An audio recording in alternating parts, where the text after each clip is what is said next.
కొన్ని లక్షల మంది జీవితాల తలరాత్రం మార్చే శక్తి ఒక్క ఉపాధ్యాయులకు మాత్రమే ఉందని కావలి ఎమ్మెల్యే దగ్గుమాటి వెంకటకృష్ణారెడ్డి పేర్కొన్నారు. ఉపాధ్యాయ దినోత్సవం సందర్భంగా కావలి ఎంపీడీఓ కార్యాలయంలో పలువురు ఉపాధ్యాయులను కావలి ఎమ్మెల్యే దగ్గుమాటి వెంకటకృష్ణారెడ్డి ఘనంగా సన్మానించారు. ఉపాధ్యాయ వృత్తికే వన్నె తెచ్చి రాష్ట్రపతిగా ఎంపికైన సర్వేపల్లి రాధాకృష్ణన్ చిత్రపటానికి పూలమాల వేసి ఘనంగా నివాళులర్పించడం జరిగింది. అనంతరం ఎమ్మెల్యే దగ్గుమాటి వెంకటకృష్ణారెడ్డి మాట్లాడుతూ అన్ని వృత్తుల కల్లా ఉపాధ్యాయ వృత్తి ఎంతో గౌరవమైనదని వివరించారు. తాను కూడా ఉపాధ్యాయ వృత్తి నుంచి రావడం జరిగిందని ఈ సందర్భంగా ఎమ్మెల్యే పేర్కొన్నారు. ఈ కార్యక్రమంలో Kavali AMC chairman Podduganti Alaikya, Kavalipatnam TDP అధ్యక్షుడు గుత్తికొండ కిషోర్ బాబు, పట్టణ ప్రధాన కార్యదర్శి జ్యోతి బాబురావు, మధుబాబు నాయుడు, పోట్టూరు శ్రీనివాసులు, నాయుడు రాంప్రసాద్తో పాటు ఎంపీడీఓ శ్రీదేవి, ఎంఈఓలు, ఉపాధ్యాయులు పాల్గొన్నారు.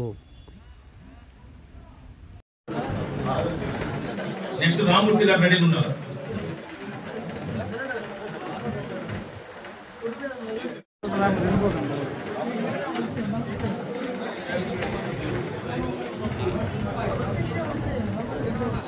ఎల్ కోటేశ్వరరావు గారు.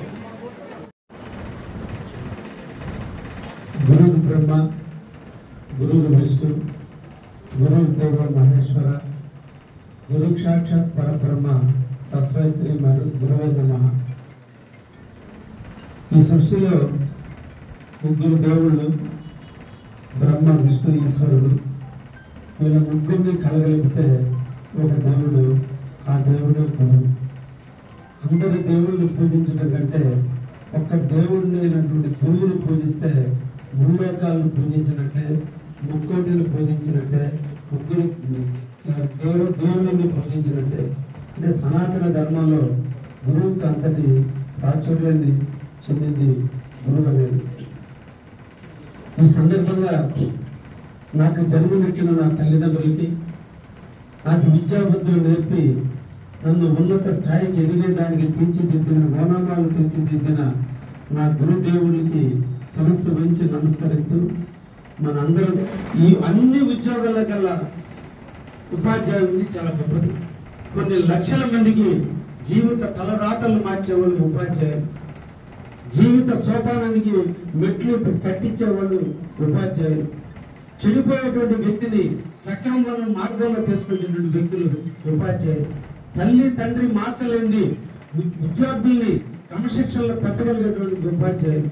అంతటి గురుతరమైనటువంటి బాధ్యత ఉంది. కాబట్టి ఈ రోజు రాష్ట్ర ప్రభుత్వం యువ నాయకుడు మా నాయకుడు లోకేష్ బాబు నాయకత్వంలో ఆయన ఈ ఉపాధ్యాయ వృత్తితో ఉన్నటువంటి స్కూల్స్ అనుసంధానం మంత్రిగా నిరంతరం పిల్లలతో అధ్యయనం చేసేటువంటి వ్యక్తులుగా ఉన్నటువంటి దాంట్లో నేను కూడా ఉండాలి, నేను కూడా తెలుసుకోవాలి. ఒక్క విద్యా వ్యవస్థని సమూలంగా మార్చగలిగితే, విద్యా వ్యవస్థలో అన్ని మూలాలను మనం పెంచగలిగితే ఆటోమేటిక్ గా భావి భారత పౌరులుగా పిల్లలందరూ కూడా ఎదగడానికి అవకాశం ఉంటుందని ఈరోజు యువ నాయకులు మీరు అందరూ కూడా చూస్తున్నారు. ఈ రోజు విద్యా వ్యవస్థలో సమూలమైన మార్పులు చేస్తున్నారు. రాబోయే కాలంలో ఇంకా కూడా మార్పులు తెచ్చి ఒకవైపున ఉపాధ్యాయ వృత్తిలో ఉన్నటువంటి ఉపాధ్యాయులు ఉద్యోగపరమైనటువంటి ధర్మాలను నిర్వర్తించడంలోనూ, పిల్లలకి మంచి స్టడీ అందించడంలోనూ ఈ రాష్ట్ర ప్రభుత్వం తప్పకుండా పనిచేస్తుందనేటువంటి విషయాన్ని కూడా తెలియజేస్తుంది. ముఖ్యంగా కావలి, నేను ఎమ్మెల్యే అయిన తర్వాత మొట్టమొదటి కలెక్టర్ గారు ఆనంద గారితో చర్చించినటువంటి విషయం ఒకటి, ముందు అకాడమిక్ సైడ్ కావలి జడ్పీ హై స్కూల్ ఎప్పుడో దాదాపు 100 సంవత్సరాలు పూర్తయినటువంటి స్కూల్, ఒక హిస్టరీ ఉన్నటువంటి స్కూల్, ఒక హెరిటేజ్ స్కూల్. అది ఈ కావలలో మొట్టమొదటి ఏర్పడినటువంటి స్కూల్. దాన్ని మనం మోడల్ స్కూల్ గా అభివృద్ధి చేద్దామనేటువంటి ఆలోచనతో నాకున్నటువంటి ప్రాజెక్ట్ రిపోర్ట్ అంతా ఎందుకని కలెక్టర్ చెప్తే, కాబట్టి కావలికి ఉన్నటువంటి వనరులు లేని కారణాన ఈరోజు నాకంటే ముందు నారాయణ గారు దాన్ని టేకప్ చేసి విఆర్ కాలేజీని పెంచేశారు. ఇప్పుడు చాలా మంది వచ్చారు. రేపు రాబోయేటువంటి అకాడమిక్ ఇయర్ కల్లా Kavali ZP high school, girls high school ని ఈ మన నియోజకవర్గంలో ఎక్కడా లేని విధంగా కూడా డిజైన్ చేస్తున్నాం. నిన్న మొన్న కలెక్టర్ గారితో కూర్చొని దాదాపు 2 hours కూడా మాట్లాడాం. దానికి సంబంధించిన మీ డిఈఓ గారు ఆల్రెడీ మీ దృష్టికి కూడా తీసుకొచ్చినాడు. ఇప్పుడు ఫండ్స్ కూడా మేము మొబైలైజ్ చేస్తున్నా. దాదాపు ఫస్ట్ క్లాస్ నుంచి ఇంటర్మీడియట్ వరకు క్లాస్ రూమ్స్ ఉండాలి. ఒక్కొక్క సెక్షన్ కి 40 to 50 మెంబర్స్ స్టూడెంట్స్ ఉండాలి.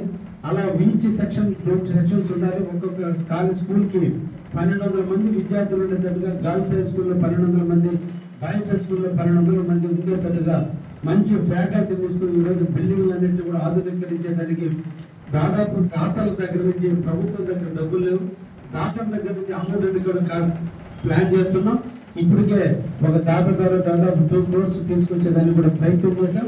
ఇక్కడ విజయదశమి స్టార్ట్ చేసి కావలికి ఒక ప్రభుత్వ పాఠశాల ఒక ఉన్నత విలువలతో ఉండే విధంగా ప్రైవేట్ యాజమాన్యాన్ని, అంటే పొలిటికల్ యాజమాన్యం లేదంటే అకాడమిక్ గా ఎంఈఓలు, టీచర్స్, పబ్లిక్ అందరినీ అనుసంధానం చేస్తూ ప్రజలను కూడా దాంట్లో పార్టిసిపేట్ చేస్తూ ఒక మంచి నూతన విద్యా విధానానికి కావలి జడ్పీ హై స్కూల్ని ఈరోజు మేము ఒక డిజైన్ చేయడం కూడా జరిగింది.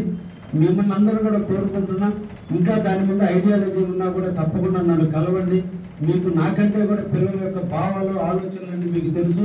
అవన్నీ కూడా నా దృష్టికి తీసుకొస్తే మన కావలి ఒక మంచి మోడల్ స్కూల్ గా జడ్పీ హై స్కూల్ ఎలా ఉండాలో అలా దాన్ని మనం తీర్చిదిద్దే విధంగా ఈరోజు క్లాస్ రూమ్స్ హెరిటేజ్ పోకుండా ఆ బిల్డింగ్లు అలాగే ఉంటే ఆ పెంకులని మార్చే విధంగా కూడా ఈరోజు మేము చేశాం. రేపు సర్వశిక్ష సమగ్ర శిక్ష అభియానం పీఓ కూడా 3 రోజులు తిరుగుతున్నాడు. ఆయన డిఈఓ అందరూ కూడా కూర్చొని దాన్ని కూడా తొందరలో కూడా చేసి నెక్స్ట్ అకాడమీకి ఒక మంచి స్కూల్ గా తీసుకురావడానికి ప్రయత్నం చేస్తున్నాం. తప్పకుండా మీరు అందరూ కూడా మాతో కలిసి రండి. నిన్నటి ఎన్నికల్లో నాకు అందరూ కూడా టీచర్స్ అనేవాళ్ళు నిజంగా మీ ఇంటి బిడ్డగా నన్ను ఆదరించారు, అభిమానించారు, నన్ను గెలిపించే దాంట్లో మీరందరూ కూడా కృషి చేశారు. అందుకనే ఎల్లవేళ టీచర్స్ విషయంలో నా వంతు కావలిలో ఎప్పుడు మీకు అండగా ఉంటాయి. ఏ టీచర్ నా దగ్గరకు వచ్చి ఏ ప్రోగ్రామ్ ఇచ్చినా వస్తా. ఎందుకంటే నేను కూడా మొట్టమొదటి నా వృత్తిలో 1500 రూపాయల జీతాన్ని పొందింది ఒక్క ఉపాధ్యాయ వృత్తిలోనే.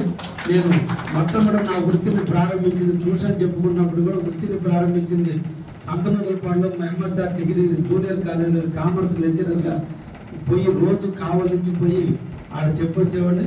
అయితే నాకు అదృష్టం కొద్ది ఎవ్రీ ఇయర్ నాకు 100% స్టూడెంట్స్ పాస్ అయ్యేవాళ్ళు. అలా నేను కావలి జేబీ కాలేజీలో ఉంటాను. జేబీ కాలేజీ నుంచి నేను వ్యాపారంలోకి రావడం, నేను కాలేజీకి రాజీనామా చేసేస్తే 3 రోజులు స్టూడెంట్స్ నా కోసంగా స్ట్రైక్ చేశారు కాలేజీలో. ఆ లెక్చరర్ ఉంచుకోవాలి. ఎందుకంటే స్టూడెంట్స్ తో మనం అమాయకమైన విధానం, చెప్పే పాఠాలు, చెప్పే నీతులు, చెప్పేటువంటి విధి విధానమే పిల్లలకి మనం ఆకట్టుకుంటుంది.